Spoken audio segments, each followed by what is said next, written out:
And we are live. Hello, everybody, and welcome to Forever Rugby on Forever Sports. For today's team announcement reaction, Jacques Nienaber and his coaching staff have announced the team to take on Argentina this weekend.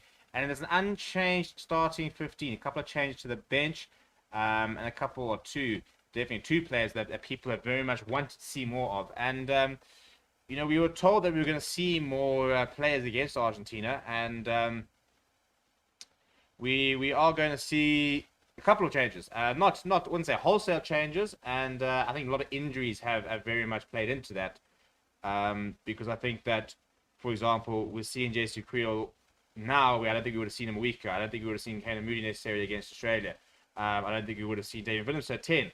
I don't think we would have seen Franco Mostert at 7 last week, if it wasn't for the injuries and stuff like that we have had as a squad. So, I think that maybe that's probably why we're not seeing more changes in this lineup, because a lot of them are sort of we have been injury enforced and stuff like that.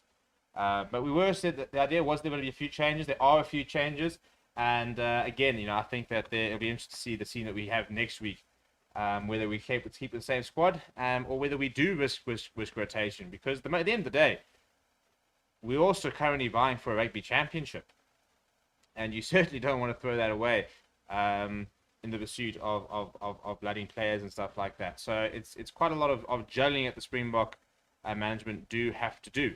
But yeah, we're going to go through the team announcement. We're going to look at some of the key players, some of the players who are under pressure, players who we kind of hoping that will do will really step up and stuff like that, and players who really need to take the opportunity. I think there are a couple of players who are under a bit of pressure. I don't think there are any players who are, like, for example, playing really badly and this is their last opportunity. But there are certainly players where their credentials are being questioned, and people need to be reminded of whether they are good enough and should be within the setup. But overall, I quite like it. I think that I like the fact that we stuck with with a winning formula from a starting 15 point of view. I like to, it's good to see that good games get rewarded. I think that the replacements for me, a lot of them make sense. I feel a little bit sorry for Warwick Hunt, who didn't get an opportunity against Australia, despite being on the bench, and doesn't get named in the 23 here. So I feel a bit sorry for him. But I think that obviously the fly half conundrum kind of dictates that. And but there are big opportunities for Andre Estes and Albert Lowe, which is cool to see. And a big opportunity for Faf de Klerk, who's under a bit of pressure, for example, and interesting to see how he comes up off the bench. So yeah, I don't think that there are any changes I would have really made to the side. I think it's pretty much as strong as we can name. And I think that a lot of people were questioning the fact that we weren't picking on form, that we're picking players who are out of form. I think players haven't dropped due to their form. I think Joseph David, for example, not involved in the matchday squad, and I think that's a form thing. Dwayne Vermeulen not being picked is a form thing. I think Peter Steph was supposed to. We don't know if he's fit or not. Was supposed to be fit for this game, but I genuinely think that on form, Franco Mostert deserves the jersey more than him. I think that Vincent Koch, for example, is somebody who hasn't maybe had his best a couple of games in a Bok jersey. So I do think there's a lot of players here being picked on form. I think Kane Moody, being rewarded for a really good first game at 14 there. They could have looked to Warwick there once again. So yeah, I do think it's a team that form has definitely played a large role in the selection of it. So let me know what you think of the team down in the comments below. Very interested to see what everybody has to say, and interested to see how they're going to do it. As I said, this is a team that needs to go out and do more than just win, unfortunately, this weekend. We've got to try and win and try and find a bonus point. Because if you look at the Rugby Championship table, for example, we are... unless we get some bonus points, it's not really in our hands. At the moment, if you look at the table, we're currently sitting... well, the Google one has us in second, but I'm pretty sure if you look at the website, we were down in third because of the whole weird Rugby Championship rule. I'm trying to find the Sands of our website. But we're 1 point behind New Zealand, and we're in the same amount of points as Argentina and Australia. So we beat Argentina this weekend, for example. Well, basically, if we beat Argentina twice, that takes Argentina out of the running. Obviously, they can't win. We win twice, that takes us to 17 points. If we win twice with the bonus point, it'll take us to 19 points. Now, New Zealand can get to 20 points. Australia can only get to 19 points as well. So, for example, if on Thursday Australia beat New Zealand without a bonus point, and we win on Saturday, we would go top of the log, and all of a sudden, winning the Rugby Championship is in our hands. That's how quickly it can change. So, if Australia win on Thursday, and we win without a bonus point, and we win with a bonus point, suddenly a bonus point victory next week would guarantee us the Rugby Championship. So that's how close it is. So it's a huge game from a South African perspective, and we've got to go out and we've got to start really, really well, because it's not going to be easy. We're playing in Argentina, which is a very tough place to go and play rugby. We've not had the best of times there in the past. We have struggled in the past in Argentina, so it's not like it's the idea that the concept of bonus point victory is incredibly feasible and almost sort of like a gimme. It's definitely not. I mean, the fact that I think even a win right now is not necessarily a gimme, because I said it's a very good Argentinian side, but it's an Argentinian side that's hurting and that has just been punished by New Zealand. And interesting to see how they respond. Do they go down the route of they can't really get themselves back up for it and they really struggle, or do they respond in really strong fashion with an epic showing against the Boks, and they go on and beat the Boks? It's going to be interesting. In terms of the comments, PS say this is a very strong team. Michelle Lemon says, when is Rush's suspension coming to an end? Is it not supposed to be now September? End of September, so you won't see him in the coaching box. In this Rugby Championship, you will see him back at match day, end of year tour. Jaden Beard saying it's a solid team. Kalanta 50 would have made the team better. Roberto Wilkes says, Jesse and Faf got to go. Tim van den Berg says, excited for Low and Andre, hoping for big games from Willemse. We need it more now than ever. And also, Andre stoked to see this Oak play. Yeah, I think that's going to be I think Andre Estes and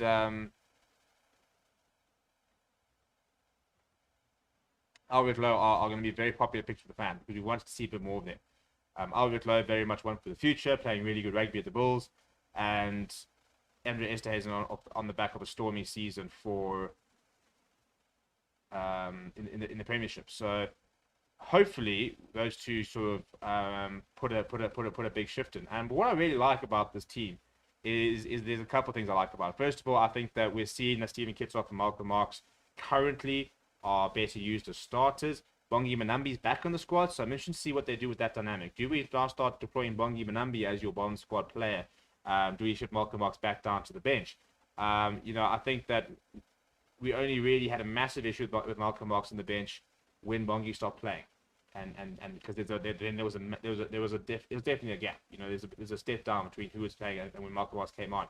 When Bongi Manambi's playing, for example, it's a far smaller gap between the two. So if they're both basically playing the same amount of minutes over the game, it doesn't really matter which one starts, which one finishes. But from a situational point of view, Malcolm Marx tends to fit in the last stage of the game with his turnover work, whereas Bongi Manambi very confrontational, softens up positions, very hard runner, can sometimes be better as a starter.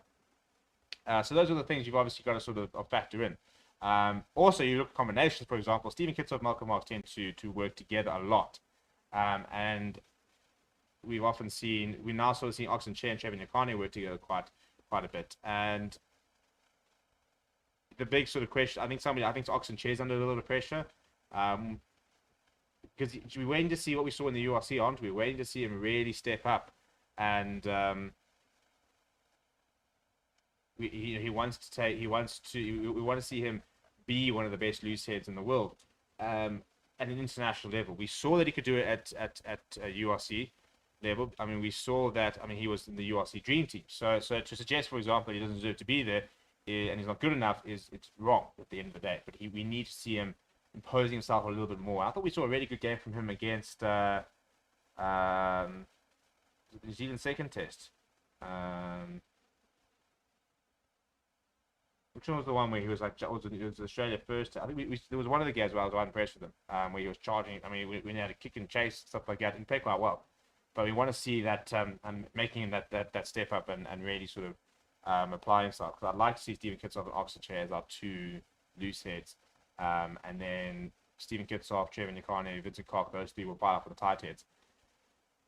In terms of some of the stats for this weekend, though, Eben Etzebeth will become the most capped Springbok against Argentina.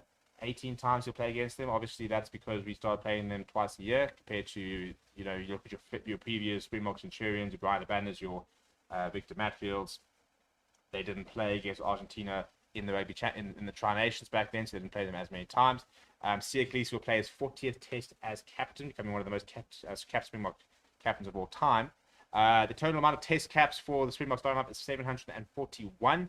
Majority of those across the forwards, 478. And there are 225 caps on the bench.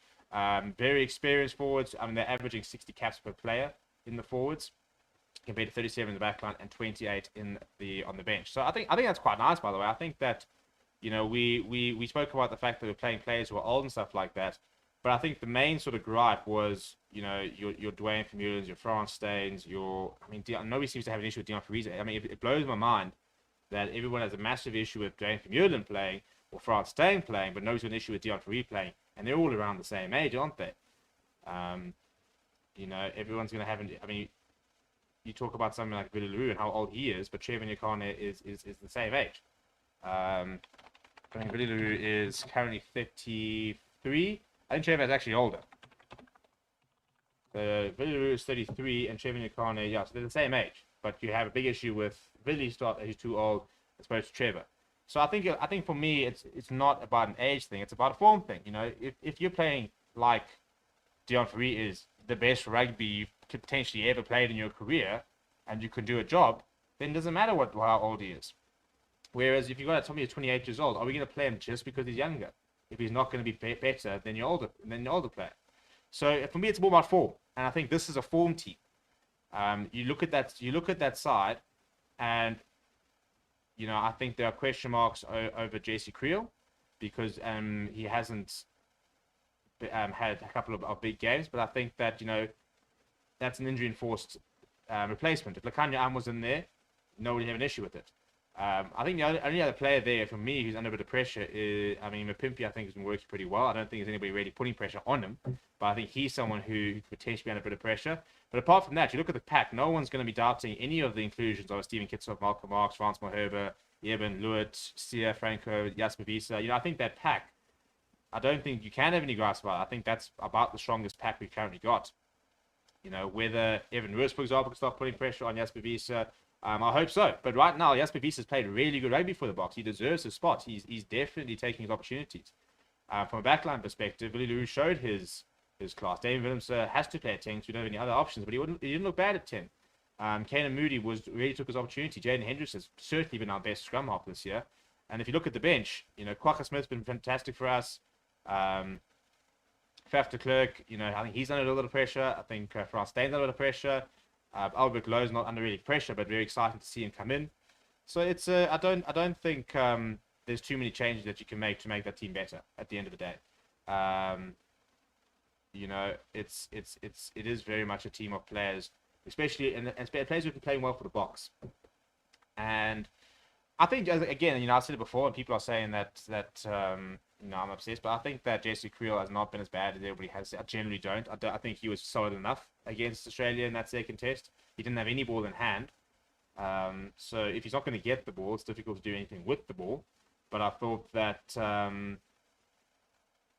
you know, defensively he was very solid. He made some nice tackles, and systematically wise, the defensive system was functioning, which is always going to be a bit of a cause of concern when you lose Lakanya in terms of from a leadership point of view. So I thought that defensively we were solid enough there. I think Dale Lindy has shown. I'd like to see Dale Lindy would be a bit more consistent. We've seen patches of Dale Lindy, and the Dale Lindy who won scored a try against Australia. And I think that we might have seen, for example, we could have seen Damien Williams at 12 at some point during the Rugby Championship, but you know, injuries wise, we couldn't do it. So you could have played an Esterhuizen at 12. I wonder if we might see that next week. I do think that could be on the cards. I'm interested to see.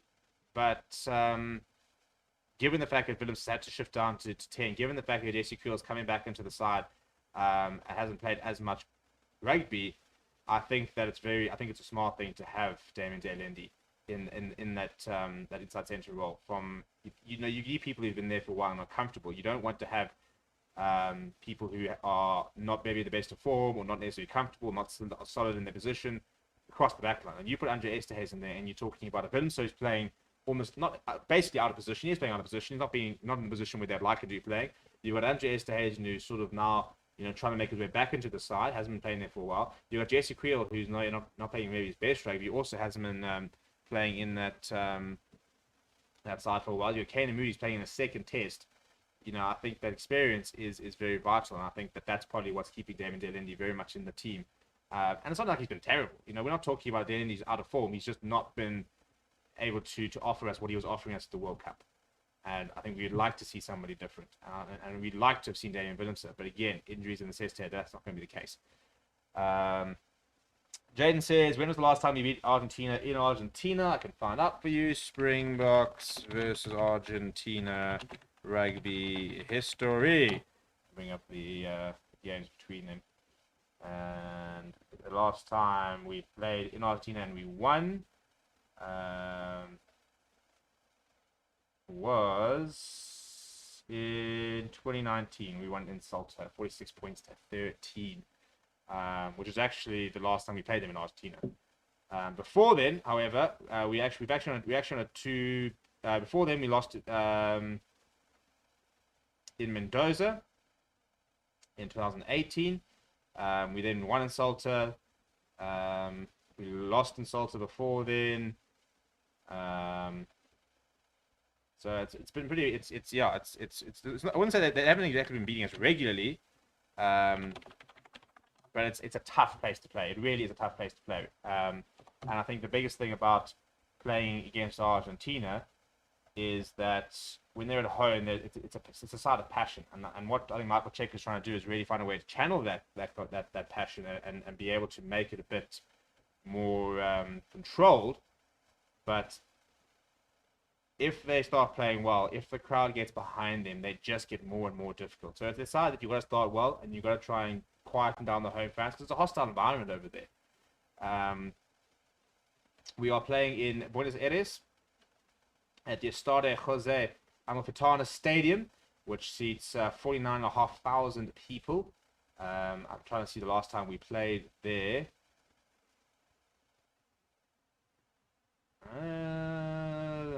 The last time we played in Buenos Aires was 2015.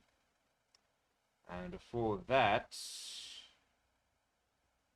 yeah, so that was the last time. So we haven't played there in about 7 years. So it's been a long time since we played at this particular stadium. Hopefully we start well. Other comments were, when is that front row is the best? Tian says, did you read what Sasha said to SRG Max? Said Moody's meteoric rise is inspiring the youngsters to chase the box even harder. Super excited for up and comers. Yeah, I spoke to Sasha at the same event. Very, very mature head.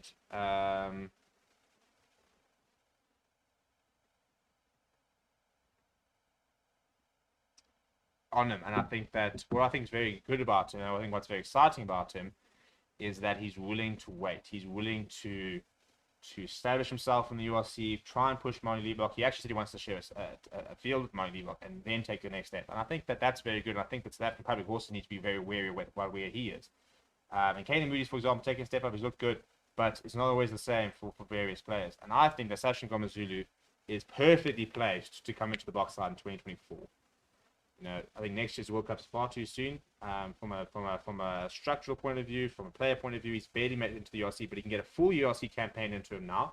He can then get another full URC campaign into him, where he's hopefully starting a lot of the games. And if he really does keep progressing, then I think he's perfectly placed to start playing for the Boks, hopefully in 2024, 2025, where he will be 22, 23 years old and a bit more mature. Same probably as a Jaden Hendrickson, for example. Ben Swartz is so excited to have URC and Rugby Championship at the same time. Happy Beast is there. Donovan would like to see Galant at 15. What's your thoughts on Moody at 13? As I see he's played 13 before and Arns at 14. I wouldn't play Moody at 13 just yet. I'd like to see him play there at the Bulls a bit. Although at the moment, because I think 13 is a bit of an issue, but we're not going to see that at the Bulls. We're going to see him at 14, 15. You've got Similani at 13. So when he goes back to the Bulls, I imagine you'll see potentially him at 50, Curtly Arns at 14. Yeah, that's probably what I reckon. And you can see Cornel Hendricks anywhere, really. Or you could see Curtly Arns at 11, Moody at 15, Cornel Hendricks at 14. There's a lot of different players you could have all around. I don't think we're going to see him at 13, though, not for a while. Donovan says Ruiz needs a chance. Daniel says, what about staying as fullback to do the kicking? Williams was awful for T. Yeah, I think that's a bit of a question. That's a bit of a concern for me this weekend is the place kicking. And, you know, he has been posting photos and videos of him practicing his place kicking, but he's got to bring his kicking boots. If Williams is going to be a genuine option at 10, he has to be able to place kick. And somebody said, who said the fly-half has to do the place kicking? Well, someone has to. And right now in our team, there are no place kickers, regular place kickers, within our squad. You know, Faf de Klerk and Jason Colby have kicked from the tee before, but they're not regular place kickers. It's not like you've got a Greg Laidlaw, you know, or Geordie Barrett, who is a fullback, and that's what he does. Emiliano Buffelli, you know, you're not sitting with a player in the squad who is a regular place kicker for their local side that doesn't play fly half. So if Williams is at 10, who is your place kicker? You got to find someone, unfortunately, and place kicking is important. This is test match rugby. There have been World Cup finals that have been won without a try being scored. And you've got to be able to be able to place kicker. So we have to have a place kicker. So if Williams is not going to be a place kicker at 10, we then need to find a place kicking 9, a place kicking center, a place kicking wing, a place kicking fullback. Hell, we can have a place kicking prop if he's good enough. But right now in the squad, the place kickers were Damien Williams, Alton Yankees, Honje Pollard, France State. Those are the only ones who will be place kicking regularly for their franchises. You know, yes, Shez and Colby's played a game or two at fly half and maybe and can kick up the tee, and Faf de Klerk's got the ability of kicking a ball off a tee over the post. He can do it, but they don't do it regularly. And maybe they need to. You know, maybe Jaden Hendrickson, that's something that he needs to start working on. Maybe if Jaden Hendrickson starts becoming a really good place kicker, then that becomes an option. But somebody has to take the ownership of that, and it's generally a fly half, and he's got the most experience place kicking for his union or franchise before, but he's also replaced the role because he wasn't very good, wasn't very consistent, unfortunately. So yeah, I think staying does add a lot off the bench from a place kicking point of view in terms of he is a very good place kicker. Albert says, good team, consistent box showing intent. Smanga says, honestly, we need to rest Sia and other seniors. I really want to see them firing hard against Ireland. We should play Alton. Here they're scoring heaps these days. Yeah, you're not the first one to make that joke. P3 says, I heard that there was something wrong with the Jones pitching that changed to Avanaldar. I haven't seen anything official.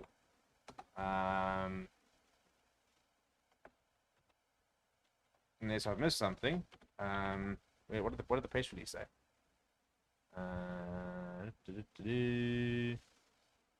Yeah, press release still says that we're there, so I haven't seen anything official about that. So I don't know where you've seen that, but yeah, at this stage it's still got.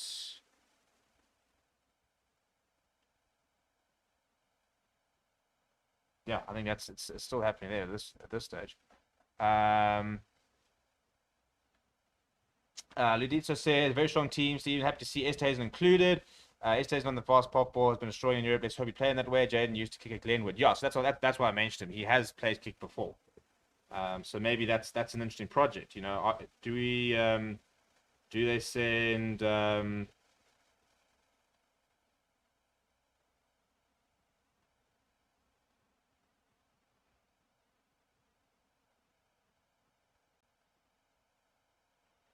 do they send him back to the Sharks and say, right, chaps, we need to get in place kicking? You know, you need to put him next to Cohen Bosch and you need to turn him into a place kicker. Pat Lambie needs to work with him because if Daniel Williamson has to play 10 at fly half, but you've got Jane Henderson as a place kicker, and that becomes a genuine option. So, but then we need to start putting those mechanics in, so that you're ready. And you can't be at the World Cup final going, the only place kicker we've got is Damien Williamson, and you know we're not sure how that's going to go. We can't be in that situation. We've got to have a good place kicker. It's vital to test match rugby. Look, the alternative is you just go and score 4 or 5 tries a game and you don't concede any. But yes, we do need to start taking points. We do need to have a good place kicker. And we've lost 2 very good place kickers, and Pollard injured, and Alton Yankees leaving the squad, which doesn't help. Because I don't think Valencia was going to play 10 this weekend. I think that Alton Yankees, up until leaving the squad on Monday, was set to play at 10. Because and then I would have been interested to see if we would have seen Williamson at 12, or Williamson at 15, and what we would have done there. but not going to be the case. So I think things are, yeah, and I think plans are going to have to change over the next few.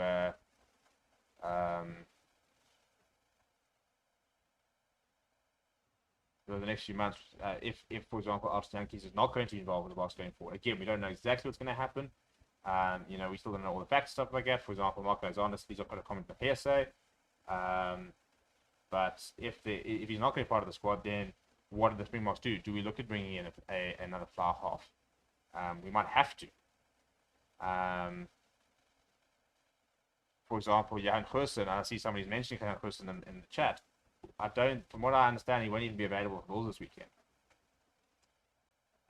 He's still working on his way back. So I think that Johan Goosen only becomes available for the Bulls in October. And look, they've had him as part of the box setup. But if you want to give me a heart attack, you put Johan Goosen in your World Cup plans, because yeah, sure, if he can give you the World Cup, if he can make it through the 6-7 games of the World Cup and play his best rugby, maybe he can win you a World Cup. But he's also, and probably more likely and historically, very likely to play 2 or 3 games and break down and be out, and then you sit there going, now what? And I'm not saying that Pollard is not going to get injured, because he's also had his injury problems. But you look at the history, and it would give me so much anxiety knowing that we are relying on him to stay fit for the World Cup, where he's just not had the history. If he plays a full URC season, like full, as in like misses 2, maybe 3 games, and can get through up until June, and he can play the incoming series or whatever against whoever it is and be fully fit and no issues. And by the no issues, like, the guy can't get cramped, the guy can't get a black eye, he can't break a fingernail. He needs to basically look like a poster boy throughout the entire thing. Like, this guy can't even get a graze on his knee. Prove to me that, then we can talk about him going to the World Cup. But until we see a track record of him being fit, it's a very big risk to back him and to sort of put all your eggs in one cart. Again, if for example your fly halves are Alton, I mean, if they were going to be Alton Yankees, Johan Goosen, and Andre Pollard, I think they were going to be. Goosen's got a really bad injury history. Pollard's also not got the best injury history, if we're being brutally honest. So the only person who's actually got a reasonably good injury history was Alton Yankees, who now might not be part of the squad for other reasons. So we're in a little bit of trouble. And we keep waiting to see, and I think we'll see it next week. Will we see somebody being called up? Will we see a Chris Smith being called up? Will we see a Jaden Henderson being added to the squad? Will we see a Monty Liebach being added to the squad? And I'm interested to see if I would be adding them. I would be. The problem is, again, if they're not going to play next week. Aren't they better? Or for example, I know that the Lions are going on tour. So then you sit there saying, right, if we take Jordan Hendrickson out of the Lions for a week to train with the box, is that better for him in terms of aligning with the box, or should he be playing for the Lions? For Chris Smith, for example, Chris Smith's probably somebody you can slot into a box setup a little bit easier. But for whatever reason, they've not looked to bringing in a fly half. But I think that if Alton Yankees is not going to be there at the end of the tour, we're going to have to. I don't see how we can get away with not taking another fly half to the end of the tour. And the nice thing is we do have those select games. So if you do take Chris Smith, Jaden Henderson, Monty Liebach, Sia Masuku, for example, I think he could actually start doing a job.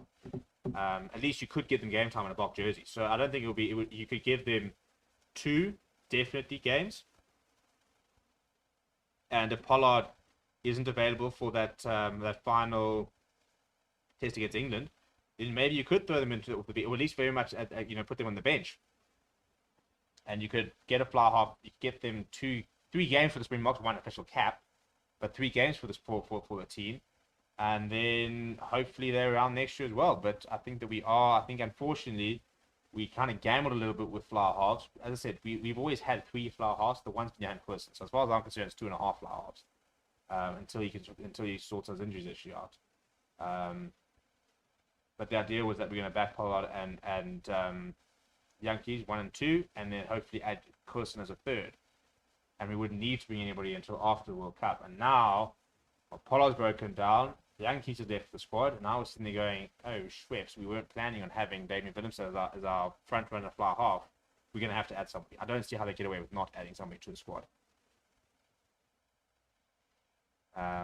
Who I would add, because everybody keeps asking me, I genuinely don't know. I think that, the form player is Monty Liebach. The young up-and-coming player is Jaden Hendrickson. The safe option is Chris Smith.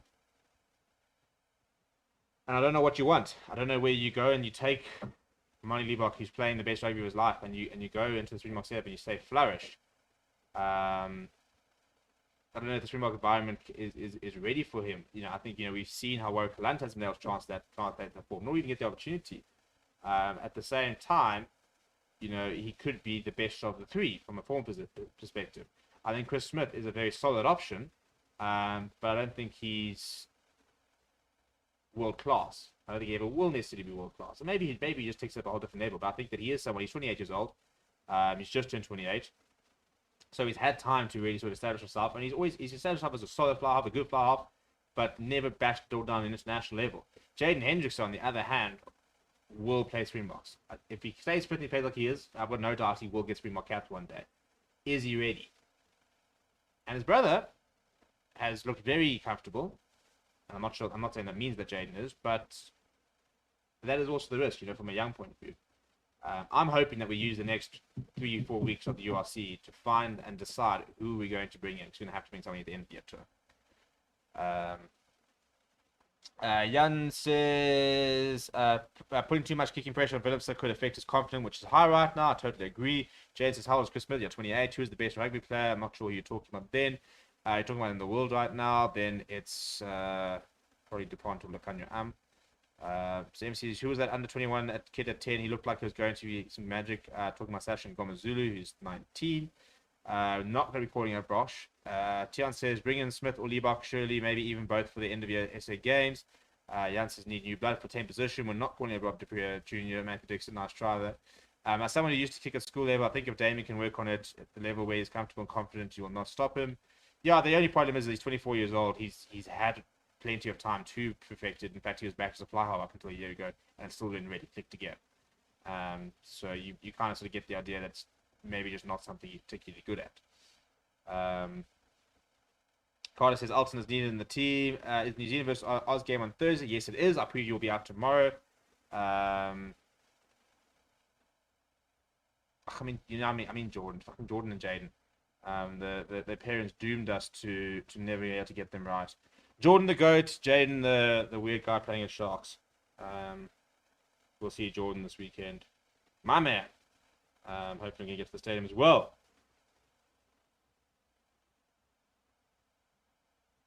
We're going to start wrapping up though. We will be live tomorrow for our usual news show. Apologies for having a couple of them. We've had a lot of things happening behind the scenes. We've got a very, very exciting announcement hopefully for Friday ahead of the weekend, which I'm very, very keen for, and something we've been hoping to do as a channel for quite a while. And a very big, it's a big announcement for us. It's a big step that we've been wanting to take, and I'm very excited with the conversations we've had about it. I'm very excited with, without giving too much away, with what the future holds, and I think it's going to help the channel a lot, and I think it's going to bring a whole different aspect to the channel, and I think it's going to be a lot more interaction between us, which is going to be fun, which is going to be cool, and I think it's going to be, it's going to be exciting. So big channel announcement for Friday, hopefully. We'll have confirmation about that hopefully tomorrow. We'll have confirmation of the announcement tomorrow, which will then be on Friday ahead of what will be a launch on Saturday. That's the plan. Please do smash a like on the video. Please do subscribe to the channel as well. We will have Jacques Ninov's press conference up within the next hour. So keep an eye out for that. And then tomorrow we'll be a live news show. We will have our preview for New Zealand versus Argentina versus Australia. Let us look up on Thursday, which we will be live for that. Don't stress, I got you guys. It's 11:45, I think it is, South African Standard Time. Weird time for us to be watching rugby, but you got to do what you got to do. And then we will be live, hopefully on Thursday night for the fan forum. And yeah, the usual press conferences throughout the week, as well as then URC this weekend. So I don't think we'll have a watch along necessarily on Friday at this rate. We're not sure, but we will definitely be live for the Lions versus the Bulls on Saturday at Emirates Airline Park, and then that'll then lead us into the block game, which kicks off at 9 o'clock. People, as always, it's been a pleasure. I will see you guys next time. Oh, also, we're over 18,000 subscribers, which is quite cool. So thank you very much to everybody who has subscribed. Keep them coming. Let's try and push for 20 by the end of the year. And I'll chat to you guys all very soon. Keep well, keep safe. And yeah, as I said, I'm happy with the box side. Hope you guys are. And let's see what they can do this weekend.